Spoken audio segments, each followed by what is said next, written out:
Next आगे देखते हैं। डाइजेस्टिव सिस्टम में आ, एक छोटा टॉपिक आ जाता है, एग्जाम में आ जाता है। Movement of GIT. Movement of GIT exam में आता है, या मूवमेंट ऑफ डाइजेस्टिव सिस्टम। जब भी हम मूवमेंट ऑफ जीआईटी की बात करेंगे तो जीआईटी में दो टाइप के मूवमेंट होते हैं। क्या होते हैं? टू टाइप्स ऑफ मूवमेंट हमको मिलते हैं, ठीक है ना। तो पहला मूवमेंट होता है, वो होता है आपका प्रोपल्सिव प्रोपल्सिव मूवमेंट। पहला मूवमेंट होता है प्रोपल्सिव मूवमेंट, ठीक है। और इसका एक और नाम होता है पेरिस्टाल्टिक मूवमेंट, ठीक है ना। प्रोपल्सिव मूवमेंट बोलते हैं या पेरिस्टाल्टिक मूवमेंट हम बोलते हैं। और दूसरा होता है most important, mixing. Mixing exactly movement होता क्यों है?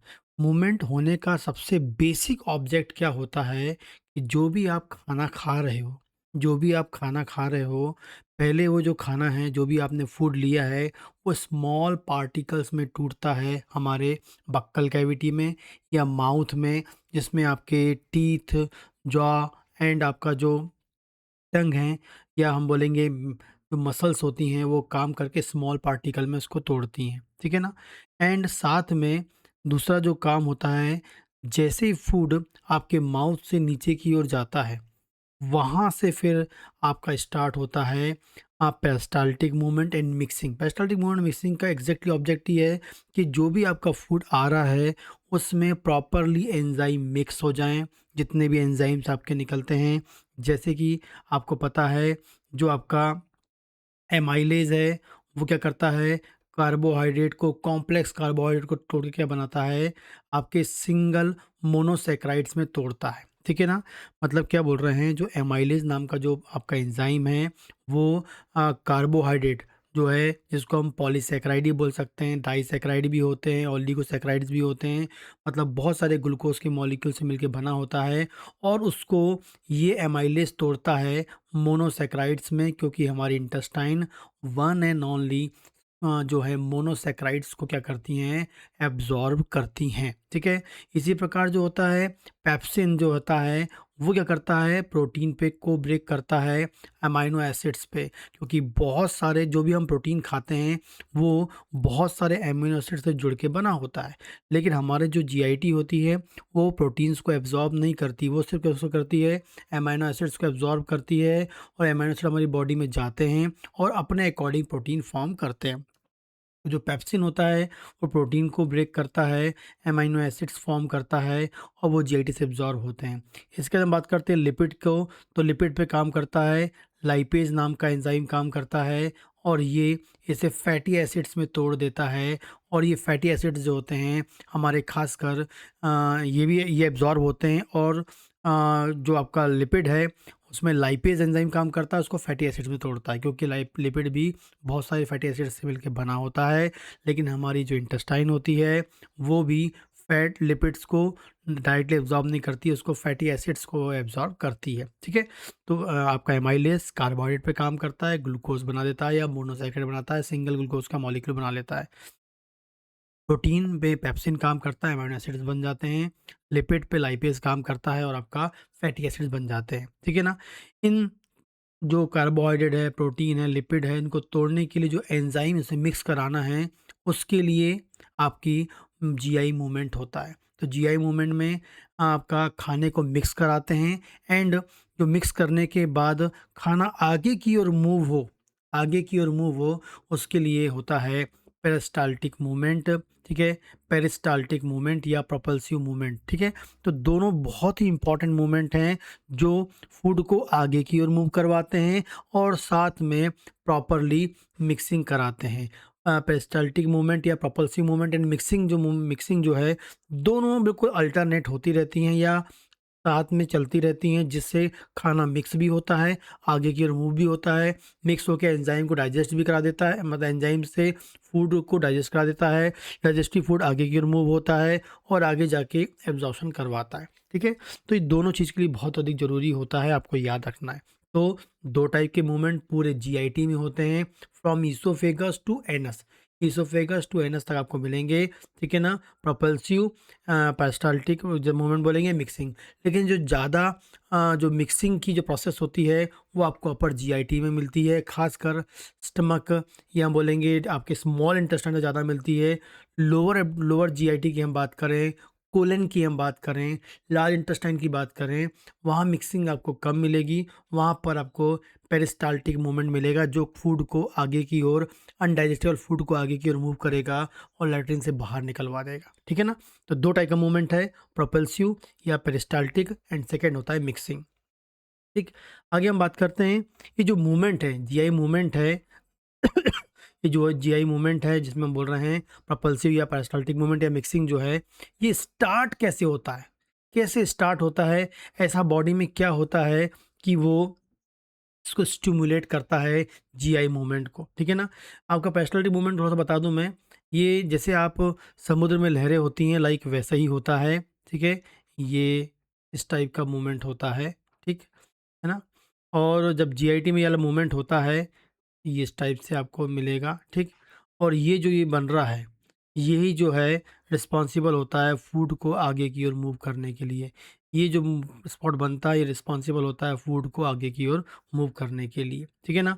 और जो जीआई मूवमेंट के लिए या जीआई मूवमेंट के लिए या पेरिस्टाल्टिक मूवमेंट के लिए, पेरिस्टाल्टिक मूवमेंट होगा तो मिक्सिंग भी आपको वहाँ मिलेगी। तो जो जीआई मूवमेंट है या पेरिस्टाल्टिक मूवमेंट है, इसके लिए सबसे इम्पॉर्टेंट जो मसल्स होती है, यदि आपको याद होगा जीआईटी के 4 पार्ट होते हैं।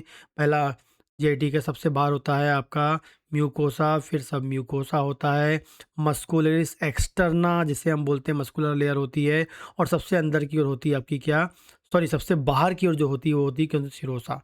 जैसे अभी जीआईटी के ट्यूब देख रहे हैं, तो अंदर होगा यहाँ पर म्यूकोसा, उसके बाद होगा सब म्यूकोसा, उसके बाद होगा मस्कुलरिस एक्सटर्ना मसल्स लेयर होती है, और सबसे बाहर की हम बात करेंगे वो होती है कौन सी, आपकी सिरोसा। तो इस पेरिस्टाल्टिक मूवमेंट को या जीआई मूवमेंट को करने के लिए सबसे इम्पॉर्टेंट लेयर होती है मस्कुलरिस एक्सटर्ना होती है। मस्कुलरिस एक्सटर्ना जो होती है, या हम बोलेंगे स्मूथ मसल्स वैरायटी होती है, स्मूथ मसल्स होती हैं, उसे हम बोलते हैं मस्कुलरिस एक्सटर्ना बोलते हैं या स्मूथ मसल्स बोलेंगे। और ये स्मूथ मसल्स क्या होती हैं, रिस्पॉन्सिबल होती हैं प्रोपल्सिव मूवमेंट के लिए, पेरिस्टाल्टिक मूवमेंट के लिए एंड मिक्सिंग के लिए या जीआई मूवमेंट के लिए होती हैं, आपको याद रखना है, ठीक। अब ये होती कैसे हैं? आपको पहला याद रखना है, जैसे ही मतलब आपको या सबसे इम्पोर्टेंट जो है जीआईटी मूवमेंट का स्टार्ट होने का, ठीक है? जैसे ही फूड आपका ईसोफेगस में आता है, जैसे ही फूड आपका ईसोफेगस में आता है, तो ईसोफेगस में आपको क्या मिलेगा, जैसे ही फूड ईसोफेगस में आएगा, तो जो ईसोफेगस का जो ट्यूब है, ये जो पाइप है, उसमें क्या मिलेगा, डिस्टेंशन मिलेगा, वो फूल जाएगा, वो फैल जाएगा, ठीक है ना? डिस्टेंशन मिलेगा। तो जैसे ही फूड एंटर करता है इसोफेगस में या जीआईटी के कोई से भी पार्ट में मूवमेंट करता है, ठीक है, तो वहाँ का जो ट्यूब है वो कैसा होगा, थोड़ा सा डिस्टेंशन उसमें मिलेगा, या थोड़ा सा वो फैल जाएगा, या थोड़ा सा वो फूल जाएगा। जैसे ही वो होगा वहाँ पर आपको मिलेगी, स्टार्ट होगी वहाँ पर, वो स्टिमुलेट करेगी किसको, आपको एग्जैक्टली स्मूथ मसल्स को, एंड फाइनली वहाँ स्टार्ट होगा पेरिस्टाल्टिक मूवमेंट। तो पेरिस्टाल्टिक मूवमेंट को स्टार्ट करने का सबसे पहला जो कॉज होता है, डिस्टेंशन ऑफ जीआईटी। जीआईटी में डिस्टेंशन मिलता है या distension of wall of GIT, पहला बोलेंगे हम लोग क्या, distension of wall of GIT. ये फर्स्ट आपको याद रखना है, क्योंकि जैसे ही फूड इंटर करेगा जीआईटी वॉल डिस्टेंशन होगा और आपका कौन सा जीआईटी मूवमेंट स्टार्ट हो जाएगा, उसे हम पेरिस्टाल्टिक एंड मिक्सिंग बोलते हैं। सेकेंड, जब कभी भी कोई भी केमिकल सब्सटेंस, कोई केमिकल सब्सटेंस चले जाएं, तो वो भी क्या करते हैं, आपके जीआई मूवमेंट को बढ़ा देते हैं। खासकर ये नॉर्मल जो जीआई मूवमेंट है वो distension of wall of GIT से होता है, जो हम खाना खाते हैं नॉर्मली वो। लेकिन यदि कोई केमिकल के धोखे से चले गया बॉडी में, तो वो भी क्या करता है, जीआई मूवमेंट को ज़्यादा बढ़ा देता है, और जिससे कई बार आपको आपको क्या मिल सकता है, लूज मोशन मिल सकता है। क्या मिल सकता है, लूज मोशन मिल सकता है, या हम जिसे बोलते हैं डायरिया बोलते हैं, ठीक है।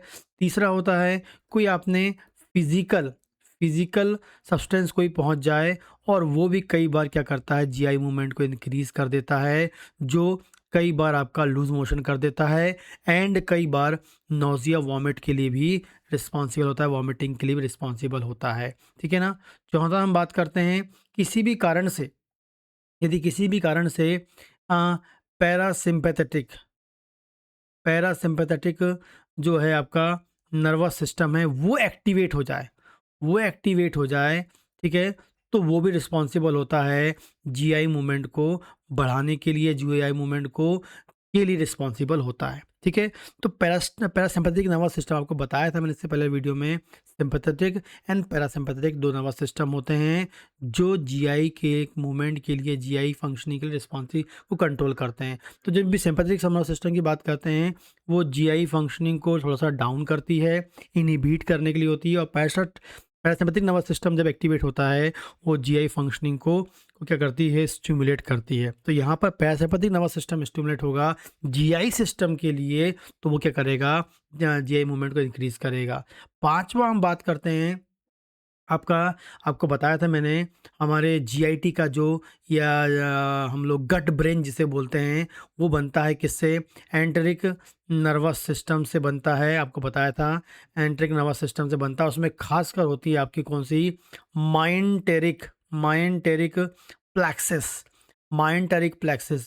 और ये जो माइंटेरिक प्लेक्सस होता है, ये सप्लाई करता है इसको, मस्कुलरिस एक्सटर्ना को, या स्मूथ मसल्स को। अभी आपको बताया था मैंने, 4 लेयर होती हैं जीआईटी में, म्यूकोसा, सब म्यूकोसा, तीसरी होती है मस्कुलरिस एक्सटर्ना बोलते हैं, या स्मूथ मसल्स हम बोलेंगे।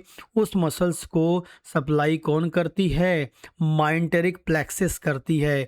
तो माइंटेरिक प्लेक्सस जो होता है, वो स्मूथ मसल्स, या हम मस्कुलर एक्सटर्नल जिसे हम बोलते हैं, उसको सप्लाई करती है। ठीक है। मिड ब्रेन का बहुत इंपॉर्टेंट, गट ब्रेन का आपका इंपॉर्टेंट पार्ट होता है। गट ब्रेन जो होता है, वो माइंटेरिक प्लेक्सस को बनाने, माइंटेरिक प्लेक्सस जो होता है गट ब्रेन को बनाने के लिए रिस्पॉन्सिबल होता है। मतलब आपकी जो मस्कुलर एक्सटर्ना है या स्मूथ मसल्स हैं, उसकी पूरी की पूरी फंक्शनिंग जो है कंट्रोल होती है माइंटेरिक प्लेक्सस से। यदि माइंटेरिक प्लेक्सस एक्टिवेट हो जाए, माइंटेरिक प्लेक्सस स्टिमुलेट हो जाए, तो वो भी क्या करेगा, तो माइंटेरिक प्लेक्सस नॉर्मली क्या करता है, माइंटेरिक प्लेक्सस स्मूथ मसल्स के पे एक्शन करके पेरिस्टाल्टिक मूवमेंट प्रोड्यूस करता है। बॉडी के अंदर पेरिस्टाल्टिक मूवमेंट करने के लिए स्मूथ मसल्स है, लेकिन स्मूथ मसल्स से कौन करवाता है, माइंटेरिक प्लेक्सस करवाता है। लेकिन किसी कारण से माइंटेरिक प्लेक्सस ज़्यादा एक्टिवेट हो जाए, तो वो भी होगा, या नॉर्मली जो माइंटेरिक प्लेक्सस एक्टिवेट होता है, नॉर्मल माइंटेरिक प्लेक्सस काम करता है, तो वो आपका जीआई मूवमेंट करवाता है। लेकिन ज़्यादा एक्टिव हो जाएगा तो वो जो ज़्यादा फंक्शनिंग कराएगा। लेकिन नॉर्मली हमारे जीआई मूवमेंट के लिए जो पेरिस्टाल्टिक मूवमेंट है, वो एग्जैक्टली कौन करवा रहा है, आपका माइंटेरिक प्लेक्सस करा रहा है। जैसी डिस्टेंशन होता है, माइंटेरिक प्लेक्सस एक्टिवेट होता है, एंड मसल्स के पे फंक्शनिंग कराता है, एंड पेरिस्टाल्टिक मूवमेंट करवाता है, और जो हेल्प करती है मिक्सिंग के लिए भी। ठीक है ना। तो ये आपका है, याद रखना है। और लास्ट हम बात करेंगे छठवा, एक होता है law of gut. Law of gut क्या है, आपको याद रखना है, पेरिस्टाल्टिक मूवमेंट। पेरिस्टाल्टिक मूवमेंट जो होता है, पेरिस्टाल्टिक मूवमेंट जो है, वो क्या है, लॉ ऑफ गट। गट का जो लॉ है, वो क्या है, गट का जो कानून है, एग्जैक्टली क्या है, पेरिस्टाल्टिक मूवमेंट है या प्रोपल्सिव मूवमेंट है। ठीक है ना।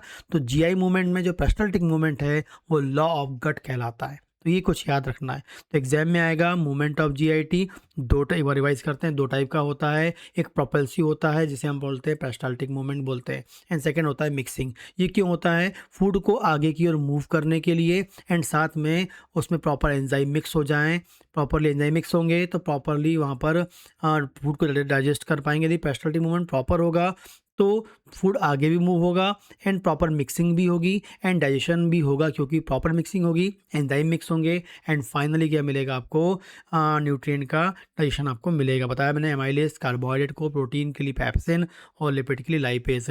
एक और चीज़ बता दूं, एमाइलेज 2 जगह से निकलते हैं, सलाइवरी एमाइलेज होता है, एंड पेनक्रियाटिक एमाइलेज होता है। सलाइवा से निकलने वाला एमाइलेज, एंड पेनक्रियास से निकलने वाला एमाइलेज। पेप्सिन जो होता है वो स्टमक में निकलता है, एंड जो लाइपेज भी 2 टाइप का होता है, salivary lipase lipase and pancreatic lipase, ये 2 टाइप के होते हैं, आपको याद रखना है, ठीक है। तो इस पेरिस्टाल्टिक मूवमेंट को या जीआई मूवमेंट को स्टार्ट करने के लिए कौन रिस्पॉन्सिबल है? सबसे पहला काम होता है distension of wall of GIT होता है। दूसरा होता है केमिकल जो सब्सटेंस होते हैं वो क्या होते हैं आपके रिस्पॉन्सिबल होते हैं उसके लिए स्टिमुलेट करने के लिए, या फिजिकल सब्सटेंस जो हो गए, पैरासिम्पैथिक नर्वस सिस्टम हो गया, माइंटेरिक प्लेक्सस हो गया, and law law of gut क्या है आपका पेरिस्टाल्टिक मूवमेंट होता है। ये कॉम्पिटिटिव एग्जाम में कई बार आता है, ठीक है। आप बीच में first year, second year, third year final के बच्चे हैं, तो आप कोई कोर्स ज्वाइन करना है फर्स्ट ईयर का, second year, third year, final year का, तो आप मेरा ऐप डॉक्टर भावेश क्लासेस, इसके लिंक डिस्क्रिप्शन में दिए, वहाँ जाके ज्वाइन कर सकते हैं, इंस्टॉल कर सकते हैं और कोर्सेज आप वहाँ पर ज्वाइन कर सकते हैं, ठीक है। तो ये शॉर्ट नोट्स में कई बार ये आ जाता है, ठीक।